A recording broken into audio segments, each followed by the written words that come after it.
Í þætti vikunnar sýnum við ykkur frá leiksýningunni Áfram Latibær og síðan eru nemendur úr Sandgerðisskóla að taka þátt í áhugaverðu verkefni á sviði loftslagsmála. Það var búin að samþykkja það. Fara ná í stöngina. Magnús Mjösleini. Ég held að það væri best að þú takir þátt í stangastökki því þú ert svo léttur og svífur hann. Nei, bæjarstjórinn, mér líst ekki á það. Nú aftur ég. Herru, þetta gengur vonum framar og við vorum náttúrulega, höfum verið með svona annað hvert ár alltaf og svo COVID setti strik í reikningin, en síðast vorum við 2019 og mikið tilhlökkun að geta sett á svið af því að annað hvert ár hjá okkur er tekin listamaður fyrir og síðan ásatíð hjá nemendum 1. til 7. bekkjar og leikskóla og við vorum bara héldum ótrúið áfram, ákveðum þetta áramót og svo erum við búið svo vel að starfsfólki. Það er valinn maður í hverju rúmi og það gerir þetta, og við getum flutt þetta svona. Hvernig er að leika íþróttaálfinn? Gaman. Er þetta ekki erfitt? Nei. Er þið búin að æfa mikið? Já. Hvað er mikið? Þið búin að vera marga daga? Já, helling. Hvernig var að læra hlutverki utan að? Hvað þurftu þið helst að læra?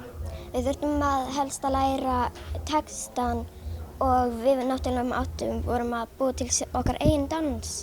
Þannig að það var pínu erfitt, en við náðum í endan. Hvað er að frétta af henni Sólu Styrðu í Latabæ? Hún er að verða liðugri.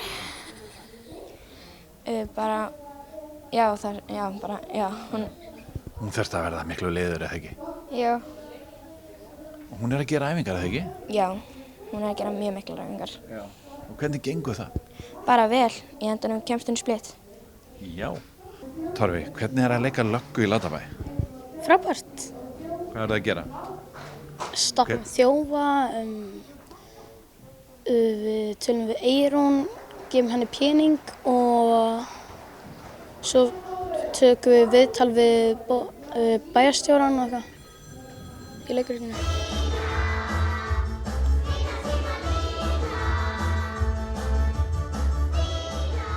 Íris, hvað getur þú sagt okkur þetta skemmtilega verkefni sem þið voruð með að setja upp Latabæ hérna í Sandgerðisskóla?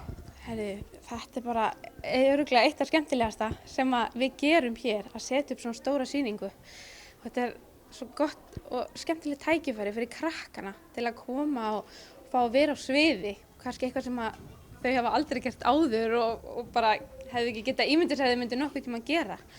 Að fá þetta tækifæri að koma og stíga svolítið út úr rammanum og kassanum sínum og fá að leika fyrir fram og fullt af fólki og svo kemur oft bara í ljós að við eigum fullt af flottum leikurum líka hérna í skólanum sem að fá algjörlega að blómstra í svona verkefni.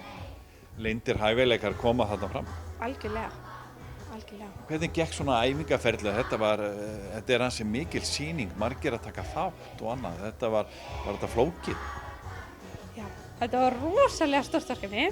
Þetta eru náttúrulega 2 bekkir og svo er fullt af fólki sem kemur að þessu, bæði leikmyndinni, hljóðinu, það þarf að stilla mikrofóna og það þarf að setja niður plön, hverju við að fara inn á og alls konar.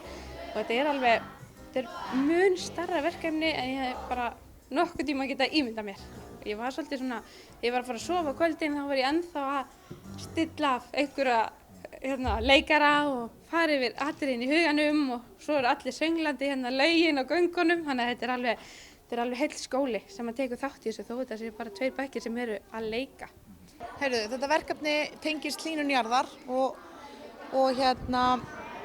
fyrir nokkrum mánuðum síðan þá fekk ég e-mail frá frænda mínum sem á drengibekknum mínum sem fann bát 2018 og þá var einhver erlendis búinn að hafa samband við hann og spyrja hann að því hvort við höfum áhuga að taka þátt í þessu og ég tók bara við boltanum þá og er búinn að vera í sambandi við mann úti í Seattle og bara boltinn fór bara mjög hratt af stað. Við biðum alveg í 6 vikur eftir bátanum. Þá er ég bara búin að vera í samskiptum, láta skólastjórnendur vita og finna út í raun og veru bara hvað bekkir hentuðu best og við ákveðum að taka svona miðstigið bara upp á þau séu kannski ennþá í grunnskóla ef einhverju bátar finnast og þetta verkefni tengist hlýnun jarðar þar sem að bátarnir fara svo frá okkur á 5. daginn alla leiðina aftur til Seattle og þaðan fara þeir á varðskip sem heitir Healy og þar sigla þeir alla leiðina á norðurskautið og þar tekur hópur við bátunum, fer út á ís og leggur bátunum með baugju og í baugjunni staðsetningartæki og síðan bara fylgjumst við með og leiðu ísinn bráðnar sem að gerast að þá fara bátarnir af stað og við getum fylgst með og ef að einhver svo finnur bátana ef þeir reka á land að þá geta þeir farið á heimasíðuna sem stimpluð í alla bátana og haft samband og þá erum við látum vita ef bátarnir okkar finnast. Þeir eru merktir og allir bátarnir sem fóru til Íslands. Stelpur, hvað eru það að gera? Segið mér frá þessu verkefni. Þetta float your boat. Og eigið þið öll að mála bátana? Við erum að skreyta á. Hvernig þú að skreyta þeim? Þjóðarblóm Úkraínu. Já, er þetta Úkraínu? Veistu eitthvað hlýnun jarðar? Ertu búin að kynna þér það eitthvað? Þetta verkefni snýst það, er það ekki? Jú. En þú, hvernig ætlar að hafa bátinn þinn? Uppáhaldslitin ykkar. Sem eru? Rauður og blár. Þetta ansi skemmtilegt verkefni, er það ekki og að svona brjóta upp venjulegt skólastarf? Já, þetta alveg dásamlegt og gera bara eitthvað, sko, það sem að maður maður alltaf að kenna krökkunum ýmislegt og við erum búnar að vera að vinna með gróðurhúsaáhrif og hlýnun jarðar og annað og þetta náttúrulega bara eykur miklu meira áhugann hjá krökkunum og við munum svo þegar við erum búin að senda bátana, halda áfram núna fram að páskafríi sem bara núna á föstudaginn að þau fá upplýsingar náttúrulega dýrin, þeir ísbirnir búa náttúrulega á norðurpólnum og þarna á norðurskautinu, síðan eru mörgæsnar á suðurskautinu og við erum að fara í það líka þessa vinnu. Þannig að þið eruð að fjalla mál sem að tengist þessu hlýnun jarðar. Já, við erum að gera ýmsa þætti. Já, við erum að nýtast, þetta er í raun og veru samþætt íslensku, náttúrufræði og samfélagsfræði. Þetta er ansi flott skraut hjá þér. Hvað, er einhver hugsun á baku þetta eða? Nei. Þetta skraut, bara eitthvað svona að gera eitthvað fallegt? Já, bara gera litríkt. Já. Svona sjáist. Já. Heldur að báturinn þinn eigi eftir að finnast einhvers staðar? Ef liturinn fyrir ekki að þá geta verið. Já. Hvernig líst ykkur á þetta verkefni? Hugsið þið eitthvað hlýnun jarðar?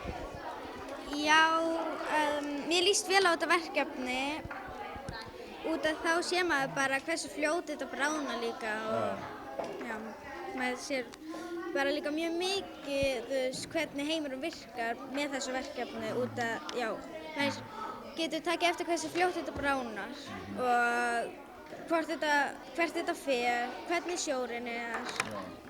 Þau eru bara áhugasöm þetta? Já, allir bara mjög spenntir og áhugasamir og það er búið að vera bara, kassin er búin að vera hérna í andirinu í nokkra daga og það er allir bara, allir ekki að opna kassan, en ég opnaði hann bara á þann og þau fengu bara að sjá bátana fyrst núna á þann.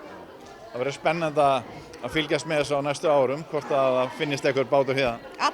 Algjörlega, og það verður gaman að sjá bara hvað þeir lenda og svona flestir bátar eru samt að lenda dálítið í kringum norður heimskautið. Þeir eru svona mestu að fara til Íslands og þar í kring Noregs og annar staðar. En krakkarnir eru mjög spenntir hvort þeir kannski lenda á Suðurskautslandinu, bara í Ástralíu eða eitthvað staðar. Það væri gaman sko. Þannig að já, þetta er mjög skemmtilegt verkefni.